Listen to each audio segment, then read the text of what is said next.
আমি আজকে যারা নিয়ে কথা বলবো সে হয়েছে গিয়ে ইমরান বিপি, নেত্রকোনার ইমরান বিপি, ইমরান সুমাইয়া, তারা দুজনে মিলে সুন্দর করে ভিডিও করে। আমরা অনেক আগে থেকে তাদের ভিডিওগুলো দেখি।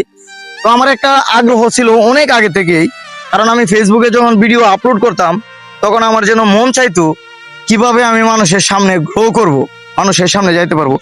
হঠাৎ করে একদিন ইমরান বিপিরে আমি একটা নক দিলাম, মানে তার যে ক্যামেরাম্যান আছে সুজন, তাকে একটা নক দিলাম। সে আমাকে বললো 10,000 টাকা লাগবে, আমাকে একটা পেজ খুলে দিবে।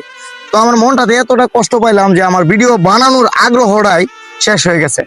তো আমি বলি পেজ খুলে দিতে যদি 10,000 টাকা লাগে তাহলে তো বড় লোক হইতে বেশি দিন লাগবে না।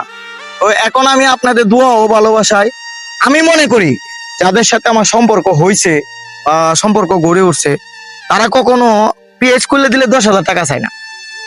আর এখন আপনি এলাক সবুজের নিয়ে কথা বলতেছেন, কথা বলার আগে একটাবার চিন্তা করতে হবে। এলাক সবুজের পিছনে কিন্তু হাজারো জনতা আছে, বিষয়টা মাইন্ডে লাগলো।